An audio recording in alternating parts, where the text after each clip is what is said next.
Morning all of you student. మనకి second BZC బాటనీలో మనకి ఓవరాల్గా 5 యూనిట్స్ ఉన్నాయని చెప్పాను కదా. 5 యూనిట్స్లో మనకి ఫస్ట్ యూనిట్ కంప్లీట్. సెకండ్ యూనిట్కి వచ్చి మనకి enzymes, next micro elements, next macro elements, ఈ రెండింటిని కలిపి ఎసెన్షియల్ ఎలిమెంట్స్ అని అంటారు.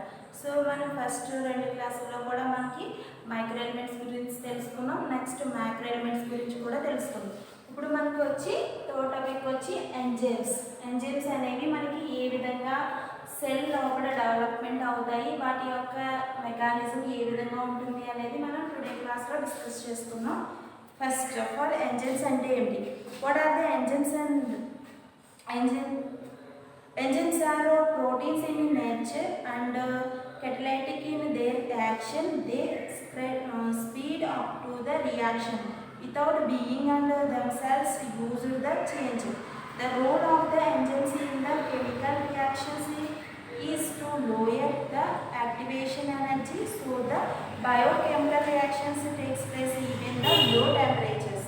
So మనకి ఎంజైమ్స్ అనేవి మనకి ప్రతి సెల్, ప్లాంట్ సెల్లోని ఓవరాల్గా ప్లాంట్ బాడీలోని అన్ని సెల్స్లో కూడా మనకి ఎంజైమ్స్ అనేవి ప్రజెంట్ అయి ఉంటాయి. ఎక్కువ మనకి లీఫ్లో ప్రజెంట్ అయి ఉంటాయి. సో ఈ ఎంజైమ్స్ అనేవి ఎటువంటి స్ట్రక్చర్స్ని కలిగి ఉంటాయి, వీటి గురించి మనం ఇప్పుడు క్లాస్లో తెలుసుకుందాం అన్నమాట. ఫస్ట్ ఆఫ్ ఆల్ ఎంజైమ్స్లో మనకి వెరైటీస్ ఏమేమి ఉంటాయి?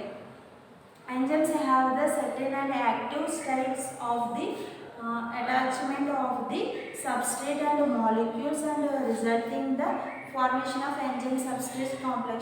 So మనకి ఎంజైమ్ కి సబ్స్ట్రేట్ మాలిక్యూల్స్ వచ్చి యాడ్ అయినప్పుడు మనకి ఒక రకమైన మెటీరియల్ అనేది ఫామ్ అవుతుంది.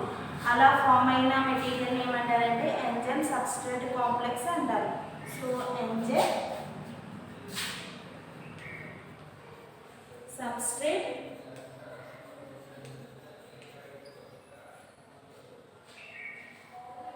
Complex.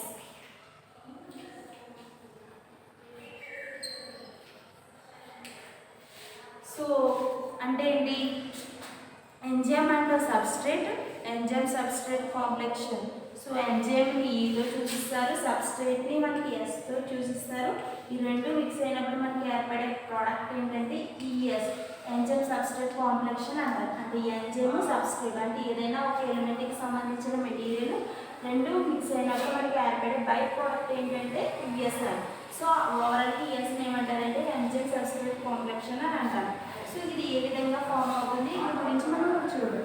This complex or later and disassociated separate into the enzyme and product. Substrate gets converted into the product. Enzyme substrate and complex ES is enzyme and product P. Two theories there are proposed to explain the mode of enzyme. So మనకి ఈ enzyme substrate ఏర్పడే విధానం అనేది ఓవరాల్గా మనకి 2 స్టేజెస్లో ఉంటుంది. అసలు ఎంజైమ్స్ ఎక్కడ ఉంటాయి వీటి గురించి ఒకసారి మీకు ఎక్స్ప్లెనేషన్ చెప్తాను. అన్ని జీవకణాల్లోనూ వివిధ రసాయన చర్యలు జరుగుతాయి. ఎంజైమ్లు ఉత్ప్రేరకాలుగా పనిచేయడం వల్ల ఈ చర్యల వేగం పెరుగుతుంది. నెక్స్ట్ ఎంజైమ్ల క్రియాశీలత. ప్రోటీన్లు ఎంజైమ్లు చాలా స్వల్ప పరిమాణంలో ఉండే అదస్థ పదార్థ అణువులను అంచు పదార్థాలుగా మార్చాయి. ఎంజైమ్ చర్యపై ఉష్ణోగ్రత, పీహెచ్, అదస్థ పదార్థ గాఢత ప్రభావం చూపిస్తాయి. రసాయనికంగా ఎంజైమ్లు ప్రోటీన్ లక్షణంతోనూ భౌతికంగా కొలాయిడ్ స్వభావంతోనూ ఎక్కువ అనుపానం కలిగి ఉండును. ఇవి 2 టైప్స్లో ఉంటాయి. ఓవరాల్గా మనకి ఎంజైమ్స్ అనేవి ప్రతి ప్లాంట్ సెల్లోని మనకి కనిపించే మెటీరియల్ అనమాట. ఈ మెటీరియల్స్లో మనకి ఎంజైమ్ అనేది ఏదైనా ఒక మాలిక్యూల్ని సబ్స్ట్రేట్ అంటారు. ఈ రెండు అటాచ్ అయినప్పుడు మనకి ఏర్పడే బై ప్రోడక్ట్ ఏమంటారంటే ఎంజైమ్ సబ్స్ట్రేట్ కాంప్లెక్షన్ అంటారు. సో ఇలా ఏర్పడడానికి మనకి మెయిన్ 2 థియరీస్ అనేవి ప్రజెంట్ చేయడం జరిగింది. సో ఈ చర్య జరగాలి అంటే ఈ మెకానిజం జరగాలంటే మనకి ఎంజైమ్ యొక్క ఉష్ణోగ్రత అంటే టెంపరేచర్, పీహెచ్ విలువ అనేది ఉండాలి. నెక్స్ట్ సబ్స్ట్రేట్ యొక్క ప్రభావం, దాని యొక్క రియాక్షన్ అనేది కూడా ఏ విధంగా ఉంటుంది అనేది వీటిలో మనం తెలుసుకుందాం. ఫస్ట్ ఎంజైమ్స్ ఎన్ని రకాలు వాటి గురించి ఒకసారి చూద్దాం. ఓవరాల్గా ఎంజైమ్స్ టైప్స్ ఉంటాయి కదా. సో ఆ ఎంజైమ్స్ ఏమేంటి అంటే chemical nature of enzymes. Chemical nature of enzymes.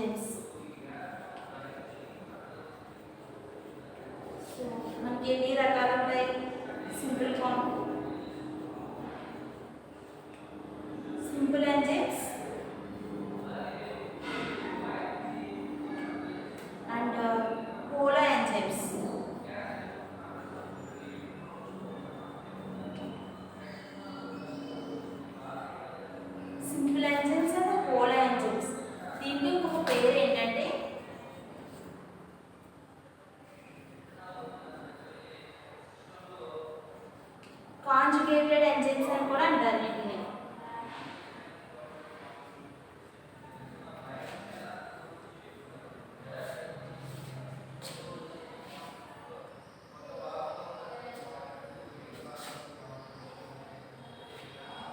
So చూడండి, ఫస్ట్ ఆఫ్ ఆల్ మనకి కెమికల్ నేచర్ ఆధారంగా ఎంజైమ్స్ 2 టైప్స్ కింద డివైడ్ చేశారు. ఫస్ట్ వన్ వచ్చి సింపుల్ ఎంజైమ్స్, సెకండ్ వన్ వచ్చి పోలార్ ఎంజైమ్స్ అంటారు ఆర్ కాంజుగేటెడ్ ఎంజైమ్స్ అని కింద డివైడ్ చేశారు. సో ఫస్ట్ ఆఫ్ ఆల్ ఏంటంటే సింపుల్ ఎంజైమ్కి ఎగ్జాంపుల్ వచ్చి ఎమైలేస్,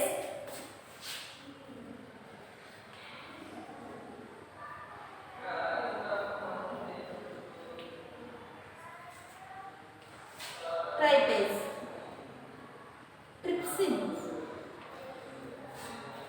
సో సింపుల్ ఎంజైమ్కి ఎగ్జాంపుల్ వచ్చి మనకి amylase and trypsin.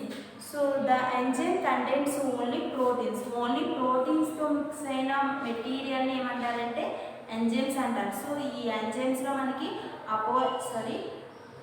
amylase అనేది ఒక మెటీరియల్, నెక్స్ట్ ట్రిప్సిన్ అనేది కూడా మనకి ఒక రకమైన ఎంజైమ్ అనమాట. సో వీటిని ఏమంటారంటే సింపుల్ ఎంజైమ్స్ అని అంటారు.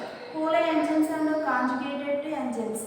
The enzymes contain protein parts and along with a non-protein parts. So మనకి ఎంజైమ్స్లో కొంత మెటీరియల్ అనేది ప్రోటీన్ భాగాన్ని కలిగి ఉంటుంది, మిగిలినది నాన్ ప్రోటీన్ భాగాన్ని కూడా కలిగి ఉంటుంది అనమాట. సో దీన్ని ఏ విధంగా అంటారంటే నాన్ ప్రోటీన్ భాగాన్ని ఏమంటారు ప్రోటీన్ పార్ట్ని కలిగిన ఎంజైమ్ ఏమంటారంటే అకో ఎంజైమ్స్ అంటారు. నాన్ ప్రోటీన్ పార్ట్ని ఏమంటారంటే కో ఎంజైమ్ లేదా కో ఫ్యాక్టర్ అని అంటారు. సో కో ఫ్యాక్టర్స్ మళ్ళీ 2 టైప్స్ కింద డివైడ్ చేశారు. మనకి కాంజుగేటెడ్ ఎంజైమ్స్ని 2 టైప్స్ కింద డివైడ్ చేశారు. ఫస్ట్ ఏంటంటే కో ఎంజైమ్స్,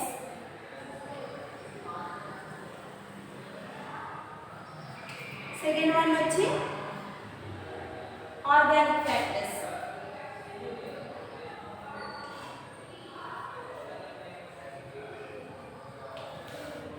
సో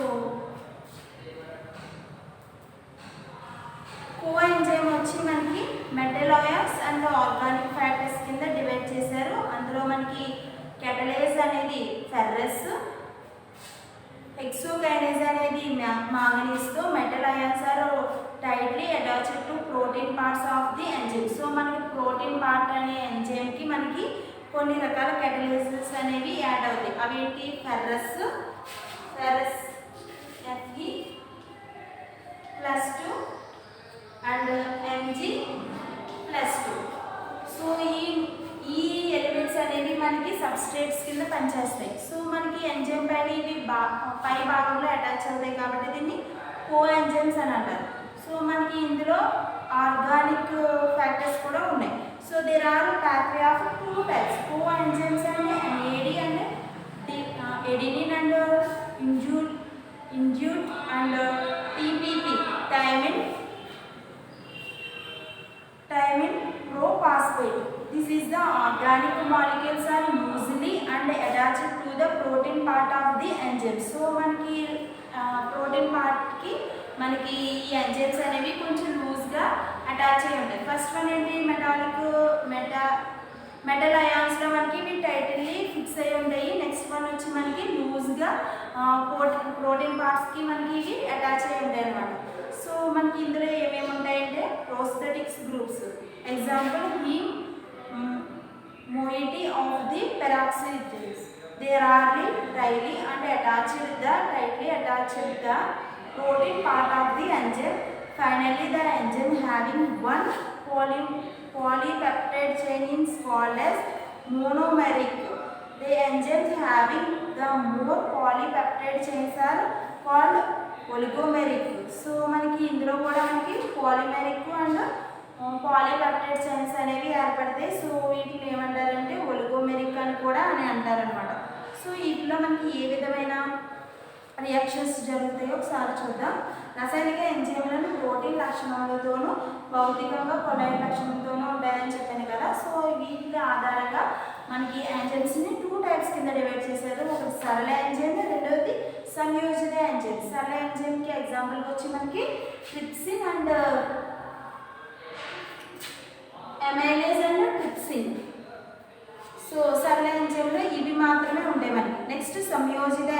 హోలో ఎంజైమ్స్కి వచ్చినప్పటికి మనకి దీనిలో ప్రోటీన్ భాగాన్ని అపో ఎంజైమ్ అందరూ ప్రోటీన్ కాని భాగాన్ని సహకారకాలు కోఫాక్టర్స్ అని అంటారన్నమాట. సో మళ్ళీ కోఫాక్టర్స్ వచ్చి మనకి 2 టైప్స్ కింద డివైడ్ చేశారు. ఆ 2 టైప్స్ ఏంటంటే లోహ అయాన్లు మెటల్ అయాన్స్, నెక్స్ట్ కార్బన్ సహకారకాలు. కార్బన్ సహకారకాలు అంటే ఏంటంటే ఆర్గానిక్ ఫ్యాక్టర్స్.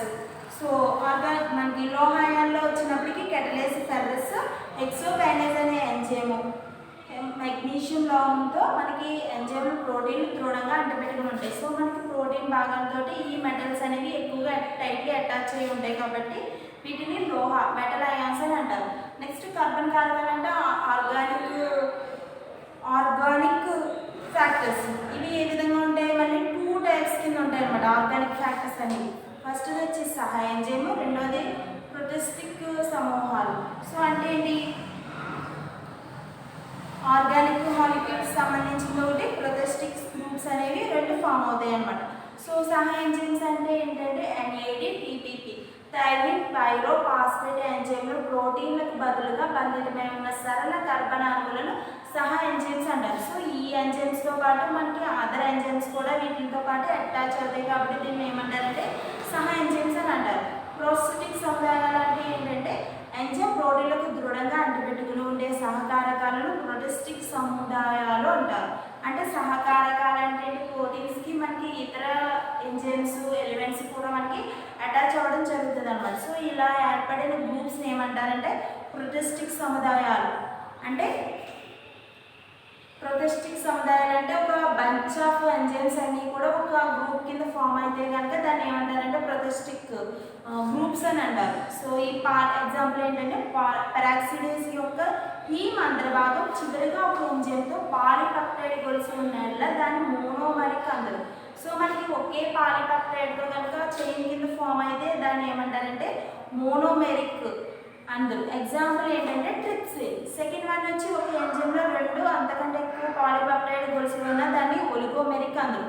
సో మనకి ప్రొటిస్టిక్ సముదాయాల్లో 2 టైప్స్ ఏర్పడతాయి. ఒకటి ఒకే పాలిపెప్టైడ్తో ఏర్పడితే దాన్ని ఏమంటారు,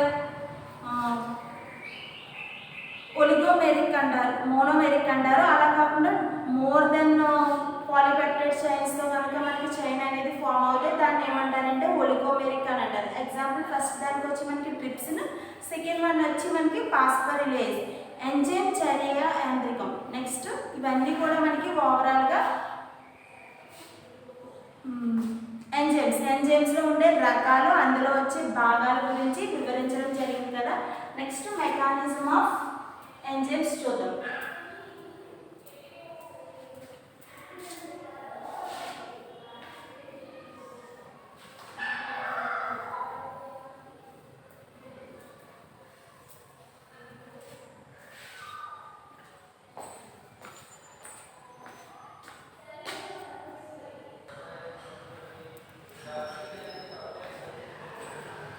సో మనకి ఎంజైమ్లో టైప్స్ చూసాం కదా, అదేవిధంగా ఇందులో ఎంజైమ్ మెకానిజం అనేది కూడా ఉంటుంది. సో వాటి గురించి ఇప్పుడు చూద్దాం.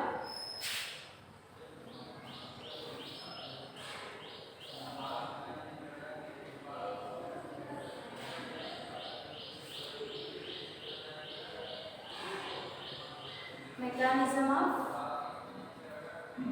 ఎంజైమ్స్. మనకి 2 టైప్స్లో ఎంజైమ్స్ మెకానిజం అనేది జరగడం జరుగుతుంది. ఫస్ట్ వన్ వచ్చి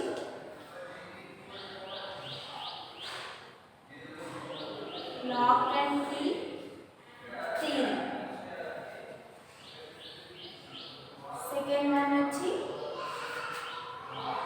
ఇండ్యూస్ థియరీ.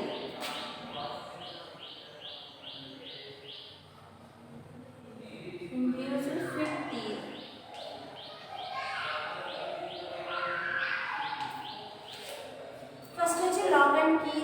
అంటే తాళం కప్ప తాళం చెవి థియరీ అని అంటారు తెలుగులో దీన్ని. సో ఫస్ట్ చూద్దాం మనం lock and key theory. This was the proposal by E fissure.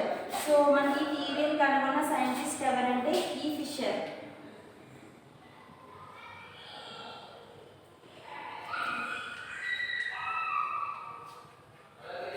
ఈ ఫిషర్ అనే సైంటిస్ట్ మనకి లాక్ అండ్ కీ థియరీని కనుగొన్నారు. నెక్స్ట్ డిడి వుడ్సన్ ఆయన దీన్ని ఎక్కువగా ప్రతిపాదించారు. సో అంటే ఏంటి, ఫస్ట్ కనుగొన్న సైంటిస్ట్ ఎవరంటే ఈ ఫిల్డ్స్ అండ్ డిడి వుడ్స్ అనమాట. So according to this theory, ఈ వీళ్ళిద్దరు కనుగొన్న థియరీకి ఒక రకమైన నేమ్ ఇచ్చారు. ఆ నేమ్ ఏంటంటే లాక్ అండ్ కీ థియరీ. దాన్ని ఏ విధంగా సెట్ చేస్తారో చూద్దాం. According to this theory, each enzymes and contents active sites which is the closely resemble of the shape of the substrate and molecules. So మనకి ఎంజైమ్కి మనకి మాలిక్యూల్స్ అనేవి substrate అంటే అతకబడడం వల్ల మనకి కొత్త రకమైన కాంప్లెక్స్ అనేది ఏర్పడుతుంది.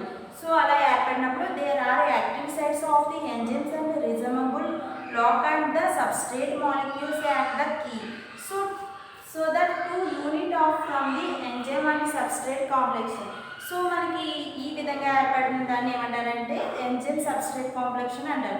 This is let the separate into the enzymes and production of lock and key separates the enzymes and specific one of the particular substrates and lock and specific on the particular key. So ఏంటంటే మనకి enzyme అనేది ఒక అదస్త పదార్థం, అంటే ఏదైనా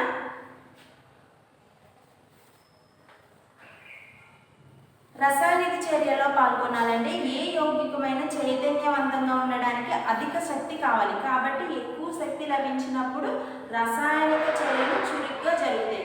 so మనకి ఏదైనా mechanism జరగాలంటే, కెమికల్ రియాక్షన్స్ జరగాలంటే మనకి అందులో ఎనర్జీ అనేది ఎక్కువగా యూజ్ అవుతుంది. ఆ ఎనర్జీ దేని ద్వారా వస్తుంది, మనకి సబ్స్ట్రేట్స్ అనే ఎలిమెంట్స్ ద్వారా మనకి ఎనర్జీ అనేది వస్తుంది. దాన్ని ఏమంటారంటే ఎనర్జీ ఆఫ్ యాక్టివేషన్ అని అంటారు.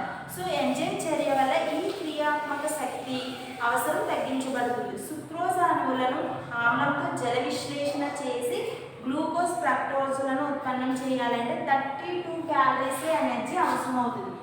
ఫస్ట్ దాంట్లో 32,000 క్యాలరీస్ ఎనర్జీ అనేది అవసరం అవుతుంది. సో మనకి ఏదైనా ఒక యాక్టివిటీ, ఫోటోసింథసిస్ అనే యాక్టివిటీ జరగాలంటే ఎంజైమ్స్ అనేవి మనకి సింథసైజ్ అవ్వాలి. సో ఇలా సింథసైజ్ అయినప్పుడు మనకి కొన్ని రకాల ఎలిమెంట్స్ అనేవి ఏర్పడుతూ ఉంటాయి. సో ఈ ఎలిమెంట్స్ వల్ల మనకి ఎనర్జీ అనేది ఫామ్ అవుతూ ఉంటుంది.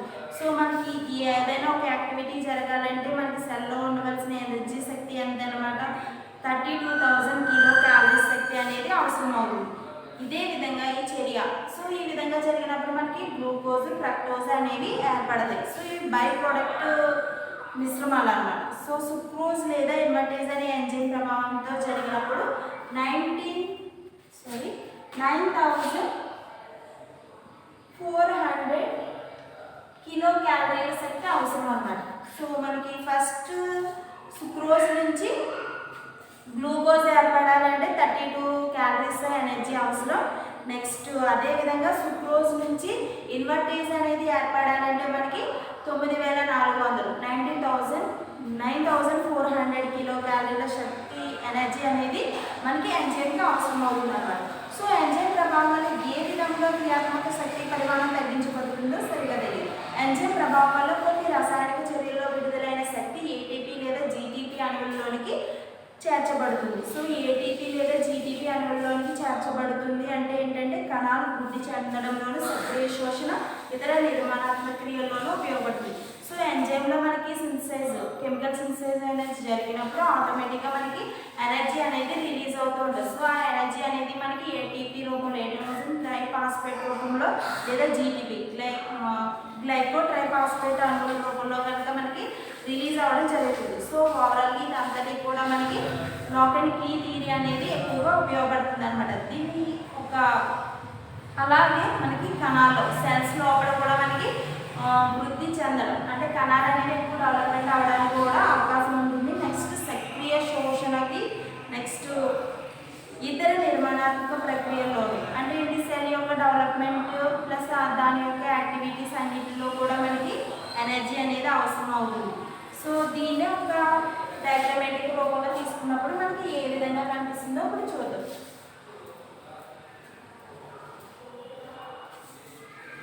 లాక్ అండ్ కీ అంటే ఏంటంటే మనకి ఎంజైమ్ తోటి వేరొక పదార్థం వచ్చి యాడ్ అయినప్పుడు దాన్ని ఎంజైమ్ మధ్యస్థ పదార్థ సంక్లిష్టం అని అంటారు. దాన్నే ఎంజైమ్ ప్లస్ సబ్స్ట్రేట్ మిక్స్ అయినప్పుడు మనకి ఏర్పడే ప్రోడక్ట్ ఏంటంటే ఈఎస్ కాంప్లెక్స్. దీన్నే ఒక డయాగ్రామేటిక్ రోబోలో తీసుకున్నప్పుడు మనకి ఎలాంటి స్ట్రక్చర్స్ ఏర్పడతాయంటే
మనకి లాక్ అండ్ కీ థియరీలో ఫస్ట్ ఎంజైమ్, నెక్స్ట్ వచ్చి enzyme substrate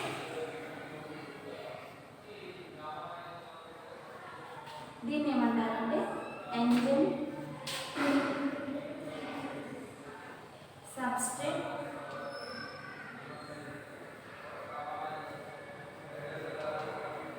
complex.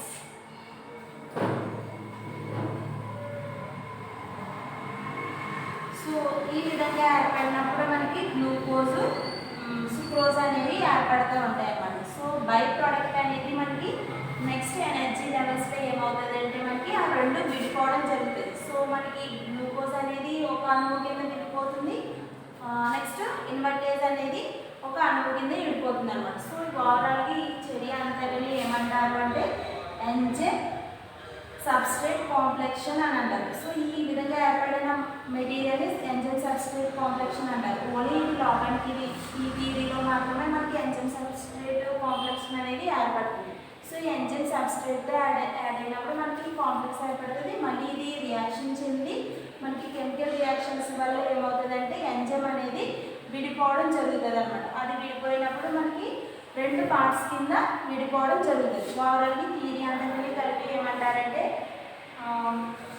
Mechanism of enzymes plus lock and key theory అంటారు. So lock and key theory ఆధారంగా మనకి ఎంజైమ్స్ అనేవి ఏ విధంగా ఫామ్ అవుతున్నాయి అనేది తెలుస్తుంది. నెక్స్ట్ వచ్చి మనకి induced theory.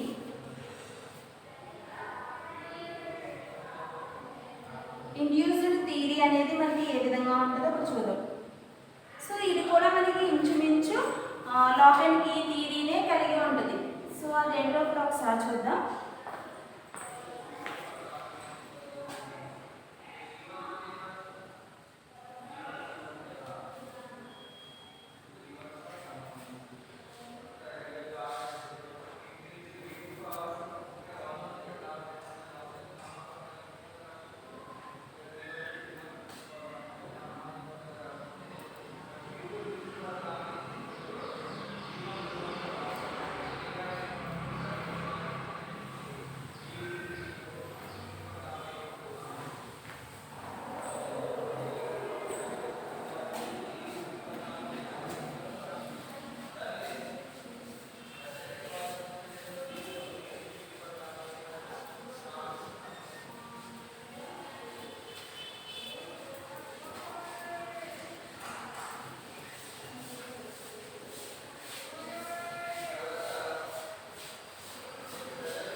The most popular theory and proposed by the Koshland induced theory.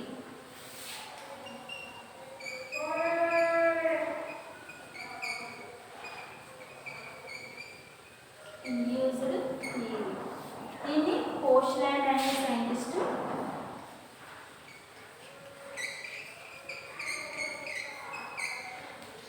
కోష్లాండ్ అనే సైంటిస్ట్ దీన్ని కనుగొన్నారన్నమాట. సో దీని గురించి చూద్దాం.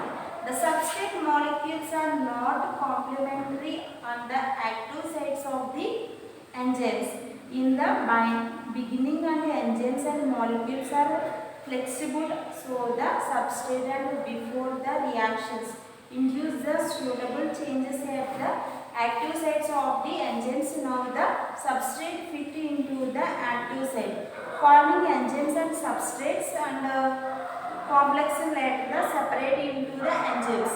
The products this is can be completed with the hand slipping into the lower high which the induce the fit. Substrate enzymes are held together by the weak bonds such as the ionic and hydrogen bonds are the active sites. So మనకి induced థియరీలో ఎలాంటివి activity ఎంజైమ్స్లో జరుగుతుంది అంటే మనకి తక్కువ పరిమాణం ఎంజైమ్లు అదస్థ పదార్థానువులుగా ఎక్కువగా ఉంటాయి. అనేక అభిఘాతాల వల్ల క్రియాశీల స్థలాలు అదస్థ పదార్థానువులు సంక్రమించుకుంటాయి. ఇది అదస్థ పదార్థం గాఢత తగ్గిన ఉంటే ఎంజైమ్ చర్య గరిష్ట వేగం పెరుగుతుంది. సో మనకి అదస్థ పదార్థం అంటే ఏంటంటే సబ్స్టేట్స్ యొక్క ఎనర్జీ లెవెల్స్ అనేవి మనకి తక్కువగా ఉన్నప్పుడు మనకి ఎంజైమ్కి మనకి ఫిట్ అవ్వడం అనేది జరగదు అనమాట. సో దీన్ని ఏమంటారంటే ఇండ్యూస్డ్ థియరీ అని అంటారు. సో ఈ థియరీలో మనకి మెయిన్ ఏంటంటే సబ్స్ట్రేట్ అనేది మనకి అటాచ్ అవ్వకుండా మనకి కొత్త రకమైన ప్రోడక్ట్ అనేది ఏర్పడకుండా ఉంటుంది అనమాట. ఎంజైమ్లోని క్రియాశీల స్థలాలు విశిష్టమైన రూపంలో ఉండటం చేత దానికి అనువైన ఆకారం గల అదస్థ పదార్థ అణువులు మాత్రమే క్రియాశీల స్థలాలను ఏర్పరుస్తాయి. సో మనకి ఫిట్ అయినప్పుడు మాత్రమే మనకి కాంప్లెక్షన్ అనేది ఏర్పడుతూ ఉంటుంది. సో ఫిట్ అయినప్పుడు ఏంటంటే మనకి ఎంజైమ్ సబ్స్ట్రేట్ కాంప్లెక్షన్ అనేది ఏర్పడదు. సో మనకి ఇందులో కెమికల్ రియాక్షన్ అనేది నిలిపివేయబడడం జరుగుతుంది అనమాట. ఎంజైమ్ క్రియాశీల స్థలాలను అదస్థ పదార్థం అణువులు చేరడం వల్లనే ఎంజైమ్ అదస్థ పదార్థ సంక్లిష్టం ఏర్పడుతుంది. తర్వాత అదస్థ పదార్థ అణువులు ఉత్పాదిత అణువులు ఏర్పడేటప్పుడు ఎంజైమ్ అణువులు విడిపోతాయి. సో దీంట్లో కూడా మనకి ఎంజైమ్ అణువులు అనేవి విడిపోవడం జరుగుతుంది. కానీ ఇదే రియాక్షన్ అనేది మళ్ళీ పునరావృతం రీరెడ్యూస్ అయినప్పుడు కనుక మళ్ళీ అణువులు అనేవి మళ్ళీ కలవడం. సో దీనివల్ల రెండు ఎంజైమ్స్లు కలిసి మనకి సబ్స్ట్రేట్ అనేది న్యూ ఎలిమెంట్స్ కింద ఫామ్ అవుతుంది అనమాట. సో దీన్నే డయాగ్రమాటిక్ రూపంలో తీసుకున్నప్పుడు మనకి ఏ విధంగా కనిపిస్తుంది అంటే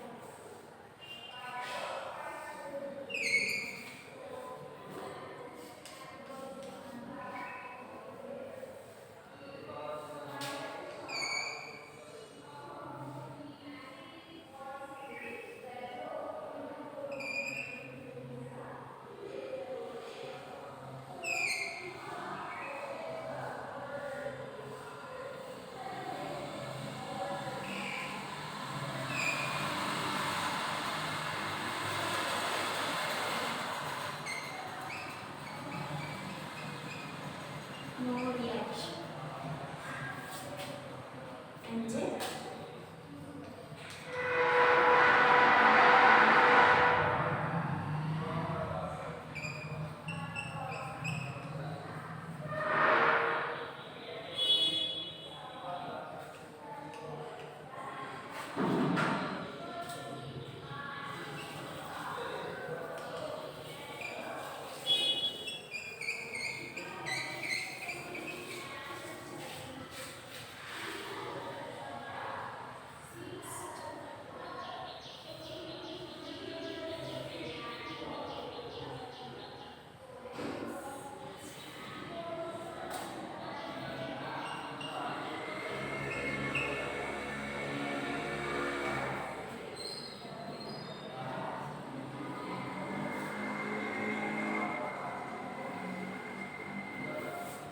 సో ఇండ్యూస్డ్ థియరీలో మనకి ఎంజైమ్ ఉంటుంది. ఎంజైమ్తో పాటు మాలిక్ యాసిడ్ అనేది కూడా మనకి ఎలిమెంట్ అనమాట. ఈ ఎలిమెంట్ని మనం సబ్స్ట్రేట్ కింద తీసుకున్నప్పుడు ఈ రెండు కూడా మిక్స్ అయినప్పుడు మనకి లూజ్గా మిక్స్ అయితే కనుక దాన్ని ఇండ్యూస్డ్ థియరీలో ఉంటుంది. సో దీనిలో ఎంజైమ్ కాంప్లెక్స్ అనేది కూడా మనకి ఏర్పడడం జరుగుతుంది. సో ఈ రెండు మనకి మిక్స్ అవ్వకపోవడం వల్ల మనకి రియాక్షన్ అనేది జరగదు. సో ఆటోమేటిక్గా మనకి బై ప్రొడక్ట్స్ అనేవి ఏర్పడే అవకాశం ఉండదన్నమాట. ఒక్కొక్కసారి ఏర్పడే అవకాశం కూడా ఉండవచ్చు. సో ఈ థియరీని ఏమంటారంటే ఇండ్యూస్డ్ థియరీ అని అంటారు. సో మనకి ఎంజైమ్స్ మెకానిజంలో ఈ రెండు థియరీస్ అనేవి మోస్ట్ ఇంపార్టెంట్ అనమాట. First lock and key theory అనేది ఎక్కువగా మనకి షార్ట్స్లో కూడా అడిగే అవకాశం ఎక్కువ ఉంది. సో మనకి ఎంజైమ్స్ టాపిక్లో మెకానిజం ఆఫ్ ఎంజైమ్స్, అందులోని టైప్స్, నెక్స్ట్ ఆ థియరీలో ఎక్సెస్ థియరీ ఏంటంటే ఇండ్యూస్డ్ థియరీ అనమాట. సో ఈ మూడు కూడా మనం టైప్స్ రాయాలి, నెక్స్ట్ మెకానిజం ఆఫ్ ఎంజైమ్స్ రాయాలి, నెక్స్ట్ అందులో theories lock and key theory రాయాలి, నెక్స్ట్ ఇండ్యూస్డ్ థియరీ. ఈ విధంగా రాసినప్పుడు మాత్రమే మనకి ఫుల్ మార్క్స్ పడే అవకాశం ఎక్కువ ఉంటుంది అనమాట.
మనకి సెకండ్ యూనిట్లో మనకి మోస్ట్ ఇంపార్టెంట్ క్వశ్చన్స్ ఏంటంటే మైక్రో ఎసెన్షియల్ ఎలిమెంట్స్ అంటే మైక్రో ఎలిమెంట్స్, మ్యాక్రో ఎలిమెంట్స్ని కలిపి ఎసెన్షియల్ ఎలిమెంట్స్ అని అంటారు. ఇందులో మ్యాక్రో ఎలిమెంట్స్ మనకి 7 టైప్స్ ఉంటాయి. నెక్స్ట్ మైక్రో ఎలిమెంట్స్ 7 టైప్స్ ఉంటాయి, మ్యాక్రో ఎలిమెంట్స్ 9 టైప్స్ ఉంటాయి.